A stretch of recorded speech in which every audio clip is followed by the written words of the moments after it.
Hello, I'm Michael, and if you're here, it's because you're as attracted to fear as I am. In the city of Chicago, a young woman named Emily, aged 27, decided to try Tinder to alleviate her loneliness after the end of a long-term relationship. Emily was a practical and skeptical person, but she believed that meeting someone online could be a good distraction from her lonely days. After weeks of swiping right and chatting with people she wasn't interested in, she found an intriguing profile.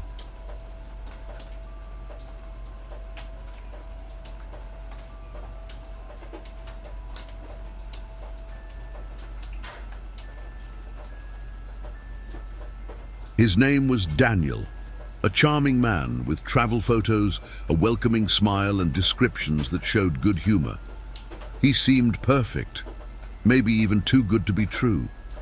After some light and engaging conversations, Daniel suggested they meet in person.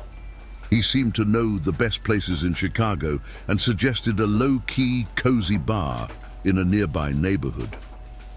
Emily hesitated for a moment, but attracted by Daniel's charisma, accepted the invitation.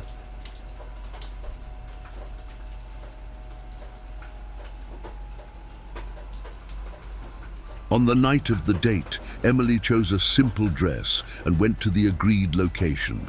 The bar was small and had a comfortable atmosphere with warm lights and a faint smell of aged wood. Daniel was already waiting at a table in the corner, exactly as he looked in his photos, maybe even more charming. The meeting started in a relaxed way, with conversations about travel, books, and hobbies. However, as the night progressed, Emily began to notice something strange about Daniel.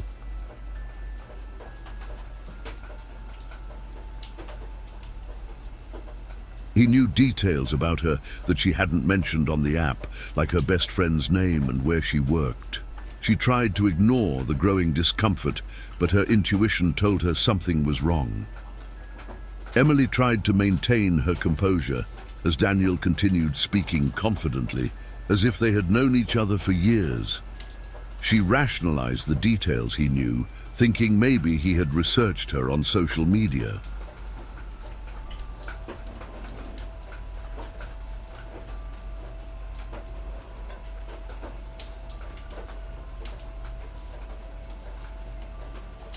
But there was something about his tone and the way he looked at her that made her uncomfortable, like he was studying her every move.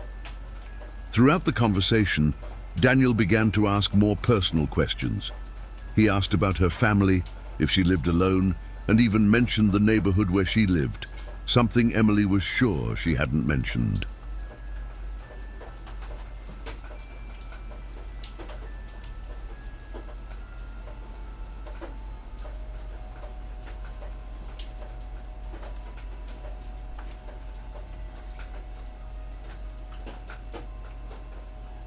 When she tried to change the subject, Daniel smiled, but there was something strange about his smile. It was cold and calculated, as if he knew the effect he was having. Emily decided it was time to call it a night. She made up an excuse about needing to wake up early the next day and started to get up. Daniel, however, insisted that she stay a little longer. When she refused, he didn't try to stop her, but the way he looked at her as he left the bar made his stomach turn.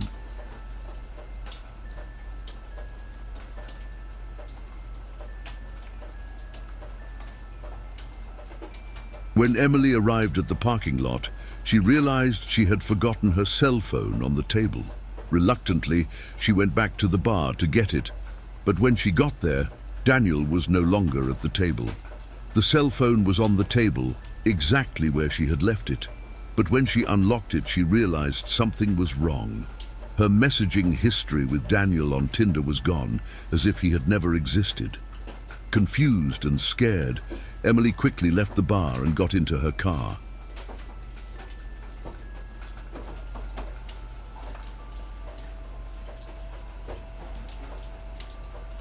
As I drove home, I couldn't shake the feeling that I was being followed. She looked in the rearview mirror several times, but there was no car behind her.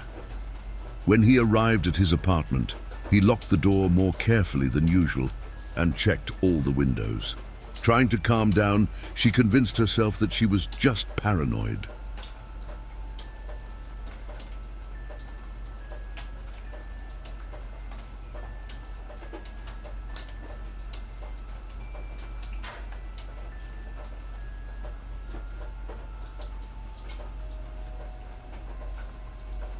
However, as he was reviewing his notifications on his cell phone, he noticed something terrifying. There was a new message on the Tinder app, sent by a profile with the name Daniel, but the photo was different. A blurred face, as if someone had edited the image. The message simply said, "I like the bar, but your house looks more interesting." Emily froze as she read the message. Her heart skipped a beat and she immediately blocked the profile.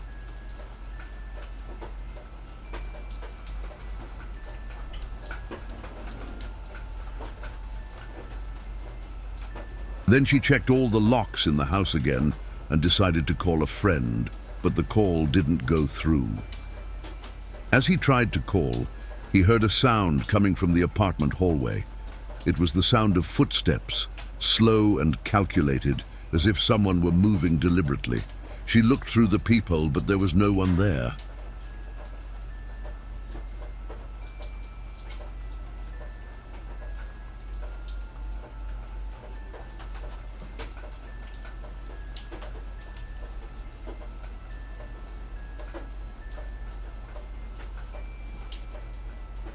When he returned to the living room, he found something that shouldn't have been there. An empty wine glass on the coffee table, exactly the same as the ones that had been used at the bar. Emily started to panic. He took a knife from the kitchen and hid in the bedroom, locking the door.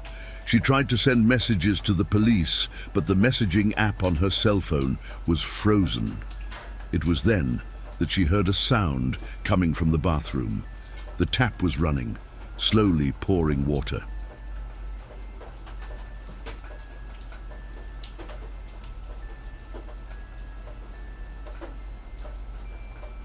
Trembling, she opened the bathroom door and saw something that terrified her. On the foggy mirror, there was a message written with her fingers. "You shouldn't have left so early." Emily screamed and ran out of the apartment without looking back. While walking down the stairs of the building, she encountered a neighbor who tried to calm her down. He called the police, and Emily explained everything that had happened.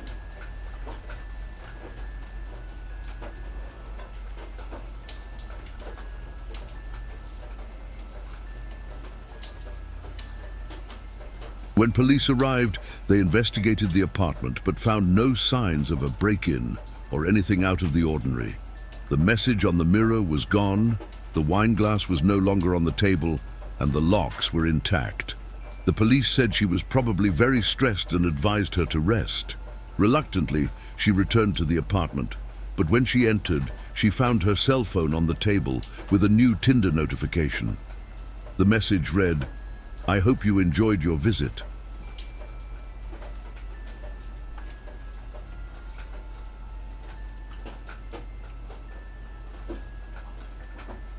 Until next time, Emily stood frozen, staring at her cell phone on the table.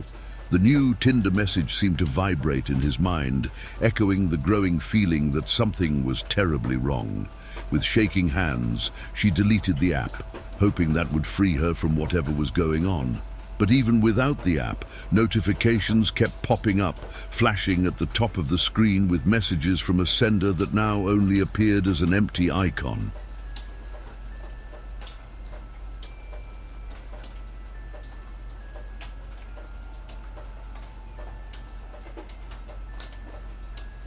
Each message was more disturbing than the last. "Did you block me? Should not. I'm getting closer." Emily's desperation led her to erase the entire cell phone, restoring it to factory settings. When he restarted the device, everything seemed normal, but when he unlocked the screen, he found a new message, this time on the phone's own screen background. "There is no way to escape."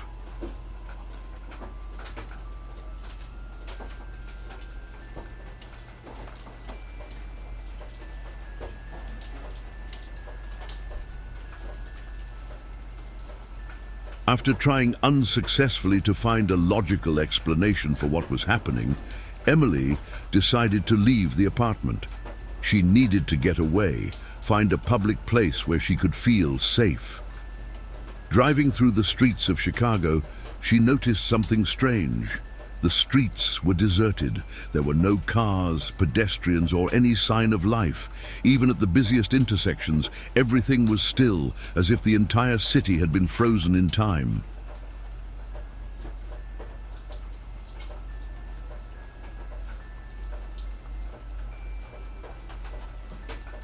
While driving, she saw something in the rearview mirror. A man walked slowly down the center of the street, following her car. It was Daniel. His appearance was different, paler, with his eyes fixed and expressionless. But she knew it was him.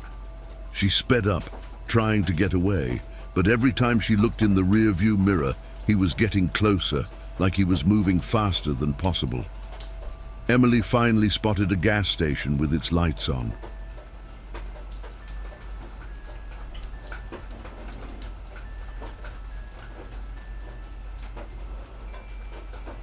She stopped the car and ran inside, screaming for help. The attendant looked at her with concern and asked what was happening.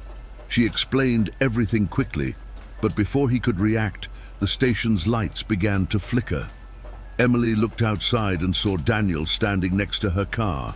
He didn't move, but his face seemed to be tilted unnaturally, as if he were watching her from an impossible angle.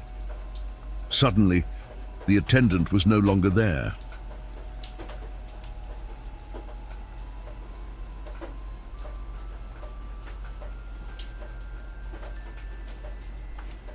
The once welcoming gas station now seemed empty, the shelves covered in dust and the products out of place.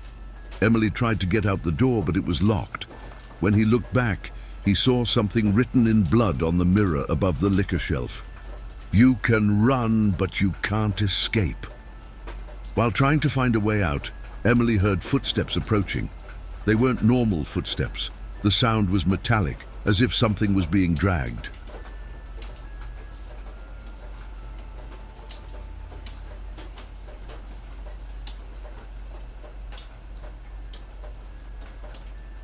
When he looked at the entrance to the station, he saw Daniel again. This time, its appearance was even more disturbing. His eyes were completely black, and his mouth moved, but no words came out. He simply watched her, while the surrounding environment seemed to distort. Emily began to feel her vision blur. It was as if the reality around him was disintegrating, being pulled into something much larger and darker.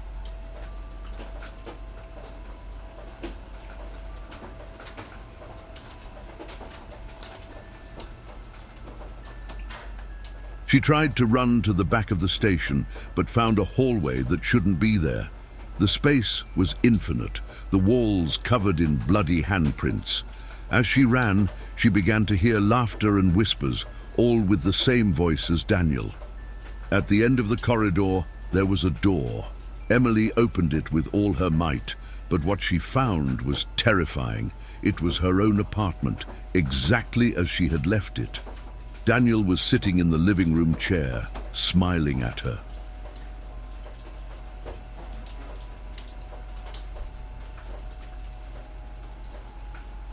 On the table, there were 2 cell phones. One was hers, with a new message open on Tinder. "Welcome back." Emily realized there was no way out. Daniel was not just a man. He was something much bigger. Something that used technology as a snare to capture and consume its victims. She tried to scream, but her voice wouldn't come out. The last thing he saw was Daniel slowly getting up, as the apartment around him disappeared, being replaced by infinite darkness. Emily was back at the apartment. The familiarity of the place should have brought comfort, but there was something deeply wrong. The walls seemed narrower, as if they were closing in around him. The overhead light flickered faintly, casting shadows that seemed to move on their own. In the center of the room, Daniel stood with an impassive expression and eyes that reflected nothing but darkness. Around him, space seemed to pulse, as if it were alive.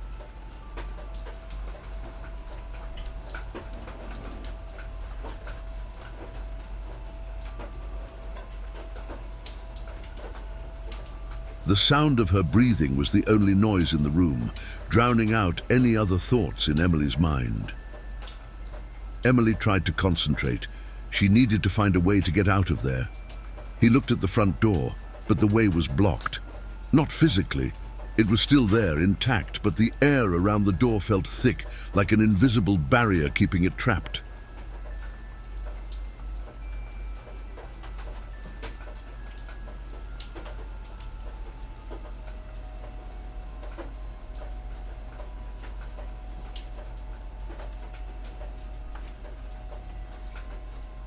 She tried to reach for her cell phone that was on the table, but as soon as she touched the device, it began to vibrate intensely, as if it was trying to escape from her hand. The screen lit up, showing only a blank message, but it seemed to scream in his mind. In the reflection of the screen, she saw Daniel moving. He didn't walk normally. His movements were erratic, almost as if he was sliding across the floor. Emily realized she had no choice. She would need to face this, whatever it was.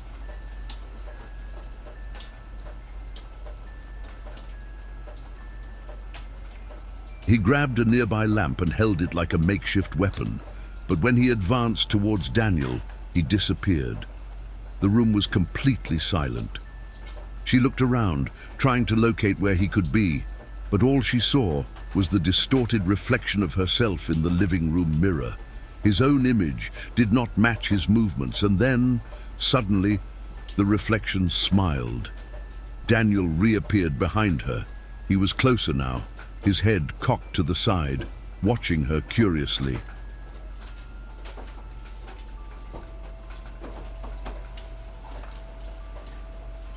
Emily tried to attack him, but the lamp passed straight through, as if he had no physical body. The apartment started to change. The walls were covered in handprints, as if hundreds of people were trying to escape. The windows were gone, replaced by opaque surfaces that pulsed lightly as if they were breathing. The ground beneath her feet became unstable, and Emily had to hold onto a table to keep from falling.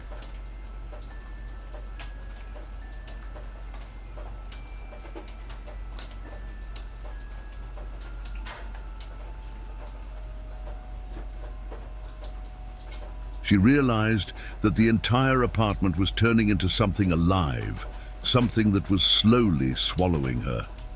In the distance, he heard familiar voices.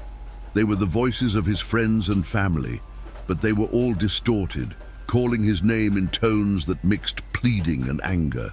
In the center of the room, a table appeared out of nowhere. On it, there were two objects, a cell phone and a knife.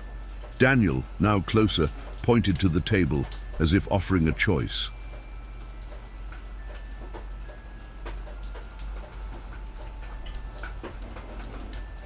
Emily understood that in some way, that moment would determine her fate. The cell phone seemed to be a form of connection, an attempt to escape, but she knew it was the channel that brought Daniel to her. The knife, on the other hand, seemed to be his only chance to fight. She grabbed the knife and charged at Daniel, but as soon as she did, the surroundings began to collapse. The apartment disappeared, turning into a dark void where only she and Daniel existed.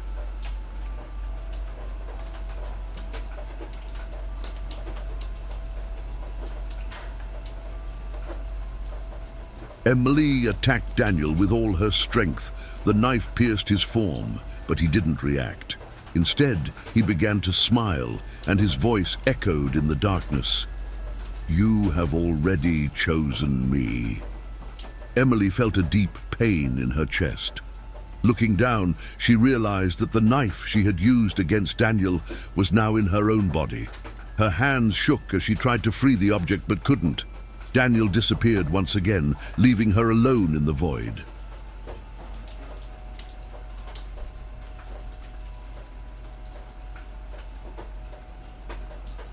Suddenly, Emily was back at the bar where she had first met Daniel. Everything looked the same, but the bar was completely empty. She looked at the clock on the wall, which read 2:33 a.m., the same time things started to get weird that night. Her cell phone vibrated in her bag. When he caught it, there was a new message on Tinder, sent by an unknown profile. The message said, "Let's try again."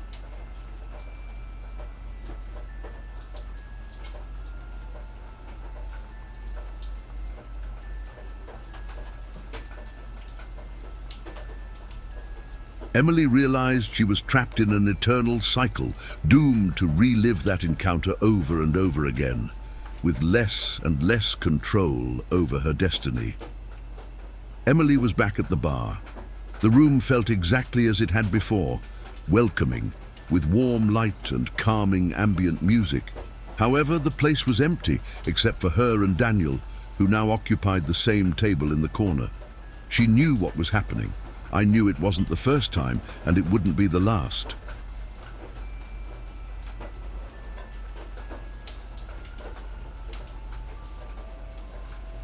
The cycle had started again, but something inside her was different. Although his memory was fragmented, flashes of his previous attempts began to appear in his mind. She sat at the table without saying anything, while Daniel watched her with that enigmatic smile. He didn't need to talk. His presence was enough to make it clear that he was in control. Emily tried once again to look for a way out.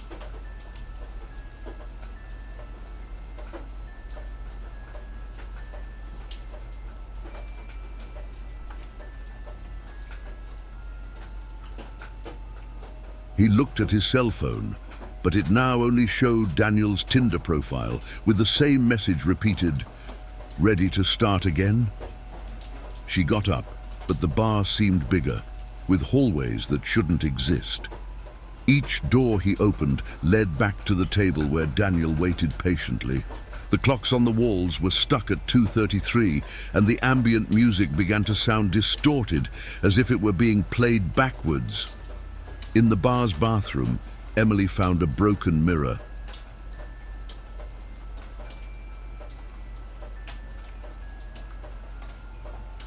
In the reflection, she saw herself, but her face was blank, without eyes or mouth, just a silhouette of who she once was. Next to her in the reflection, Daniel stood, now in a completely different form. A tall, indistinct figure, with eyes glowing like hot coals. Emily realized she was no longer just a victim. She was becoming part of the cycle. Back at the table, Daniel pointed to a new cell phone on the table. It was the same as hers, but it showed a list of other names.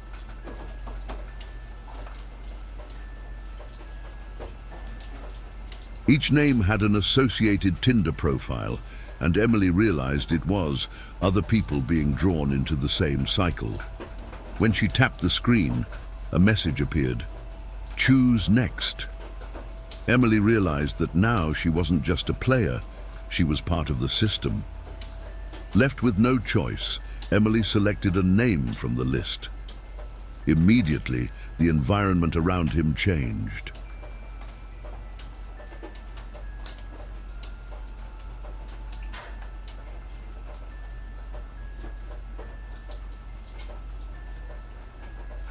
She was alone in the bar again, but she could hear laughter and whispers in the distance, like echoes of other lives being pulled into the cycle.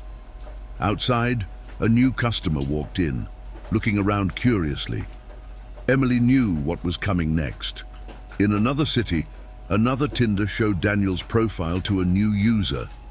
The message was always the same. "Shall we meet? It will be unforgettable."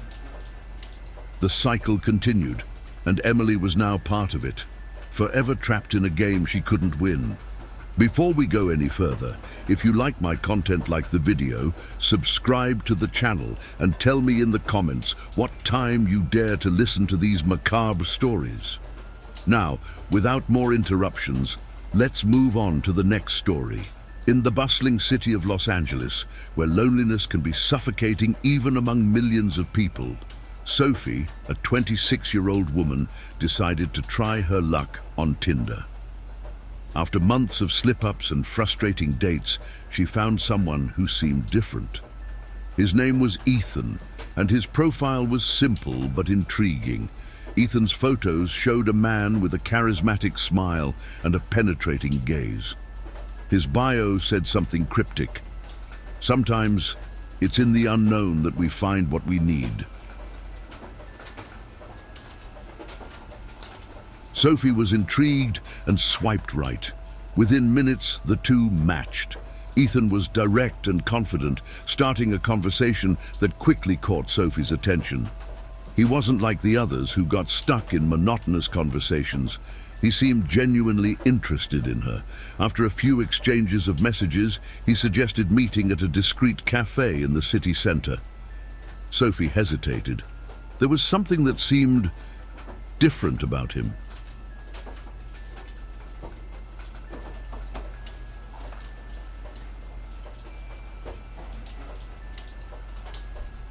But excited by the possibility of a meeting that was out of the ordinary, she accepted. On the night of the date, Sophie dressed casually and arrived at the cafe a few minutes before the agreed time. Ethan was already there, sitting at a table in the corner, casually looking at his phone. He was even more charming in person. The conversation flowed naturally, but as the meeting progressed, Sophie began to notice details that made her uncomfortable.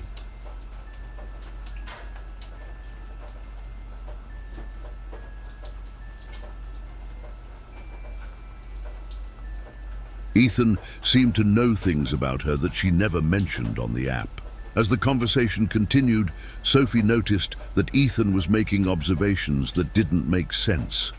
He mentioned the name of the dog she had as a child, something she had never told anyone outside her family. She also commented on the restaurant where she worked 2 years ago, a detail missing from her social media. Sophie tried to hide her discomfort and casually asked him how he knew these things.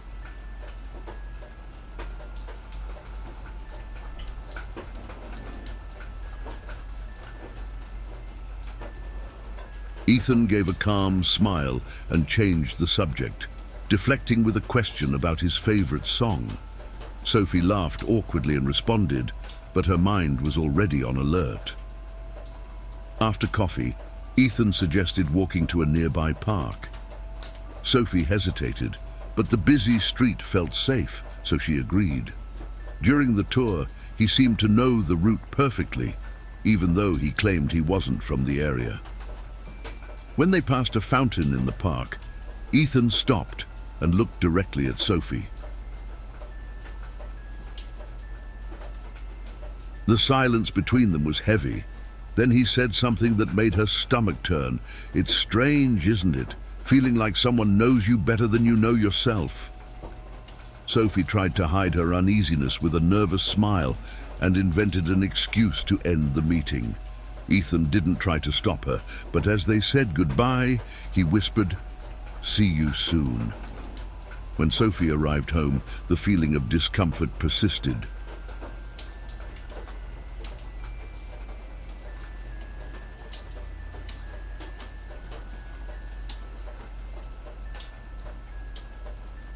She decided to delete Tinder and block Ethan, but when she opened the app, his profile was gone.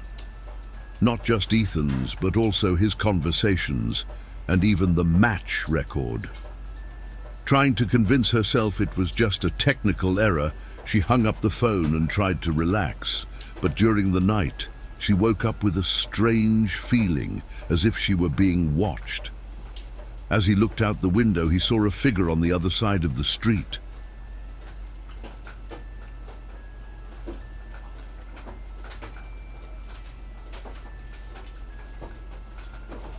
It was difficult to identify, but it looked like someone standing under a streetlight. Sophie stared for a moment, but when she looked away for a second, the figure was gone.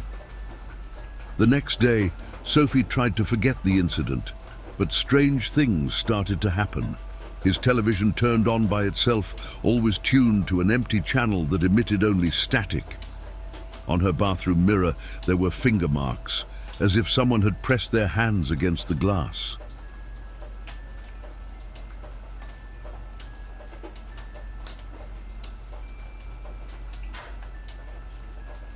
She also began receiving anonymous messages on her cell phone, all with short, disturbing sentences such as, "Did you like our date? I feel like we're connected." Sophie went to the police, but without concrete evidence, they said there wasn't much they could do. While in her office the next day, Sophie received an email to her personal account. It was from an unnamed sender and contained only a photo.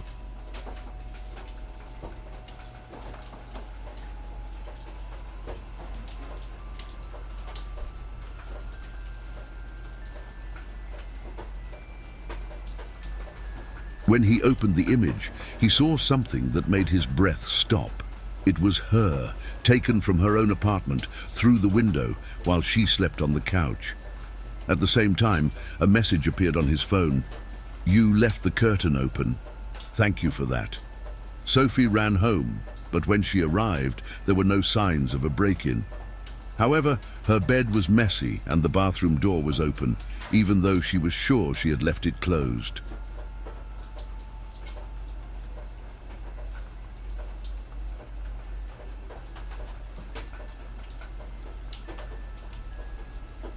Determined to find out who Ethan was, Sophie began to investigate. She searched for his name on social media, but didn't find anything that matched what he had shown on Tinder. She remembered the cafe where they met and went there to ask if anyone knew him. The barista recognized Ethan's description, but said something disturbing. "He's been coming here for years, always sits at the same table. But you know what's weird? He never changes."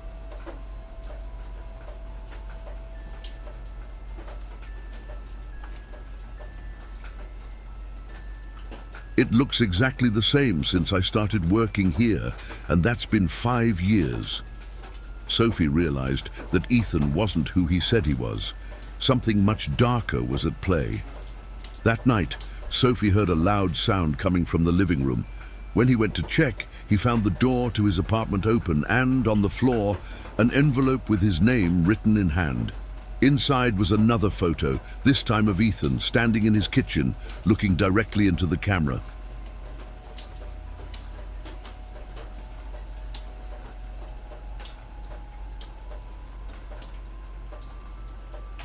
She tried to call the police, but the phone was dead.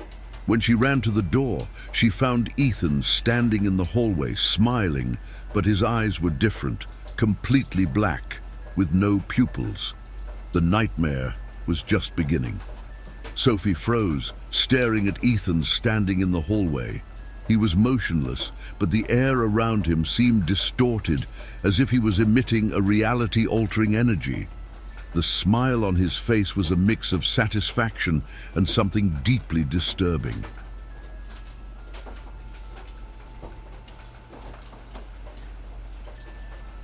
She tried to move, but her feet felt glued to the floor.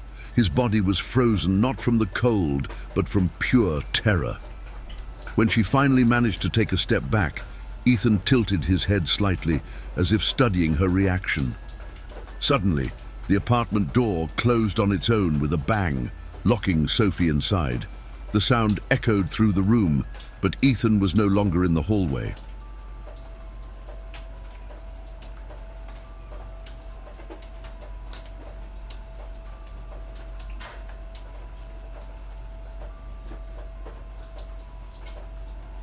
When she looked back, she saw something that made her scream. He was now inside the apartment, sitting calmly at his dining table. The scene was completely surreal. Ethan was silent, looking at her with dark eyes and a smile that didn't move. In the center of the table, there was a cell phone that wasn't hers. The screen flashed, showing a single message. "Shall we continue our conversation?" As Sophie tried to process what was happening, the mood around her began to change.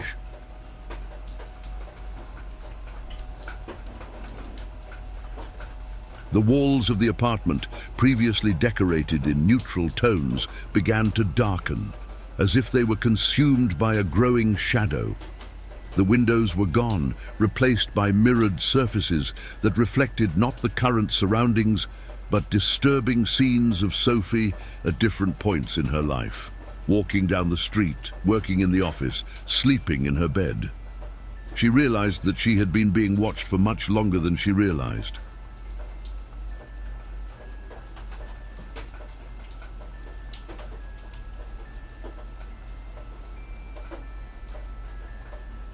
Sophie mustered enough courage to grab a knife from the kitchen, but when she turned to confront Ethan, he was no longer there.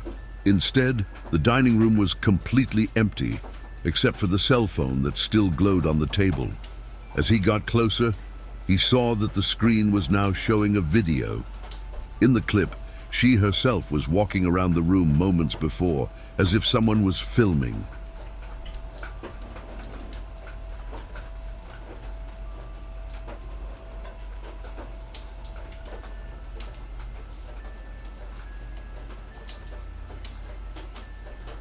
However, the perspective was impossible. The camera appeared to be on the ceiling, looking directly at her. Before he could react, a voice echoed through the room, low and distorted. "You can't run away from me." Sophie began to understand that Ethan was no ordinary person. He wasn't just a stalker or a manipulator. He was something more, something that transcended the limitations of reality.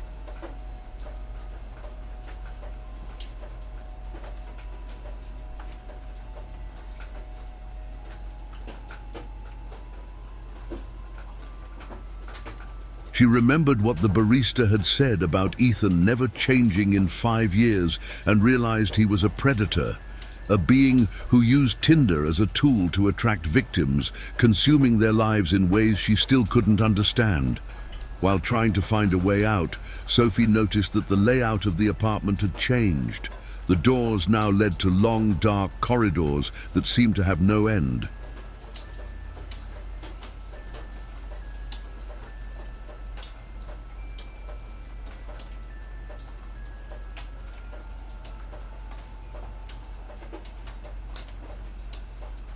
She ran, trying to find a way out, but every door she opened took her back to the dining room, where her cell phone was still on the table.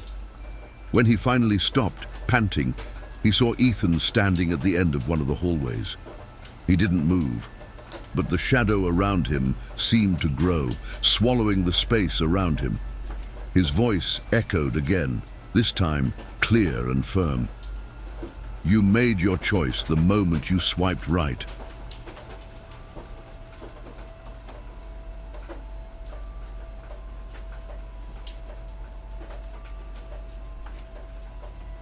Sophie returned to the dining room, where she found a mirror in place of the table. In the reflection, she saw something that made her fall to her knees. It was her, sitting at the same table, but with the same black eyes that Ethan had. She realized she was no longer in control of her life. Something had taken over her, and she was now part of Ethan's game. Sophie was kneeling in front of the mirror that now occupied the center of her dining room.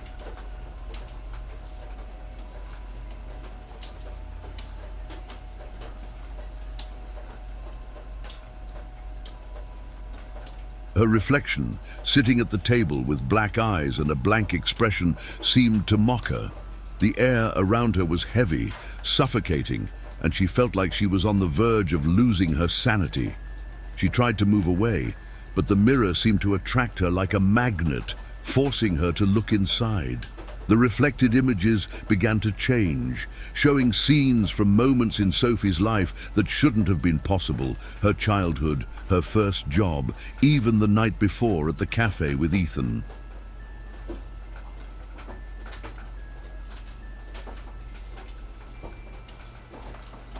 But these scenes were not just memories. They were distorted, as if something was manipulating their story. Suddenly, the mirror cracked in the center, and 2 doors appeared where there had been only reflection before. Each door had a word engraved in fine letters. almost as if it had been scratched into the surface. On the first door it read, "To forget."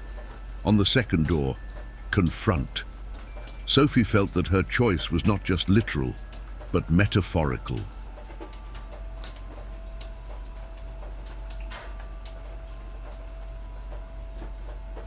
If you chose to forget, you could escape the situation, but at the cost of never knowing the truth.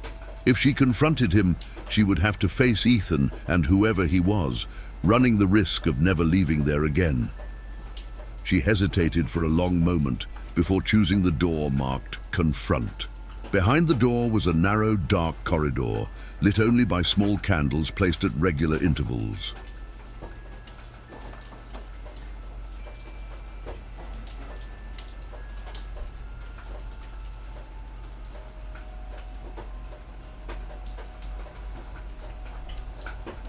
The walls were covered in broken mirrors, and in each of them, Sophie saw reflections that did not correspond to her reality. In a mirror, she saw herself laughing alongside Ethan as if they were old friends. In another, she was crying alone in a dark room, while something moved in the shadows in the background. The hallway seemed to go on forever, but Sophie kept walking. Each step made her surroundings seem more oppressive, and the candles began to go out one by one behind her.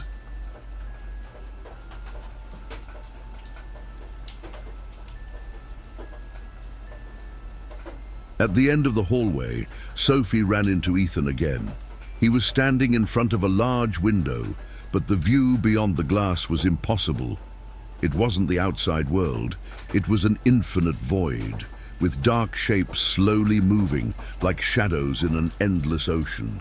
Ethan turned to Sophie, but this time his face was completely different. His eyes were pools of darkness, and his mouth looked like a deep gash that moved unnaturally.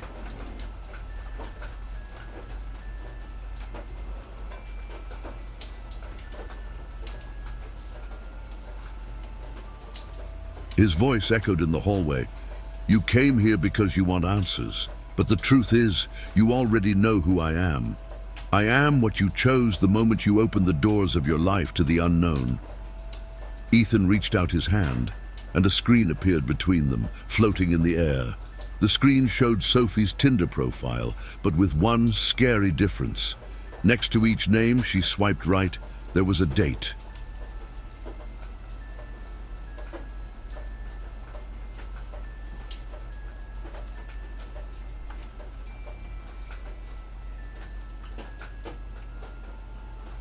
These dates corresponded to specific moments in her life, and Ethan explained that her every decision, every swipe right, was like a key that opened a new door for him to enter. He was not a person.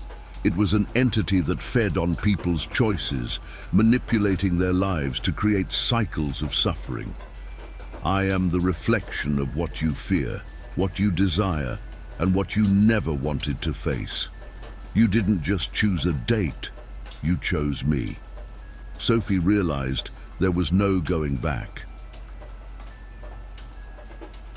Ethan was part of her now, a shadow that would never leave her. But as he spoke, she saw a knife shining on the table next to her. She knew what she had to do. If she couldn't defeat him, maybe she could end the cycle. Without hesitation, Sophie picked up the knife and turned to the nearest mirror. With all her strength, she broke it, and the cracking sound echoed like thunder. The world around him began to crumble.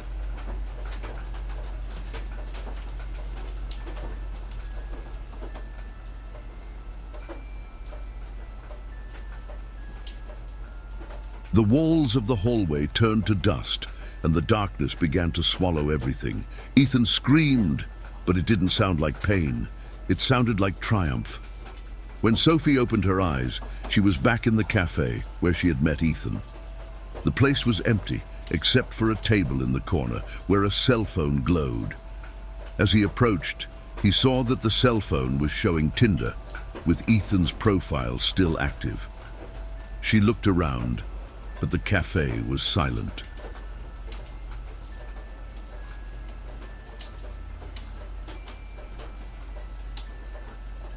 As he walked out the door, he noticed that the streets were normal again, with people walking and cars passing by.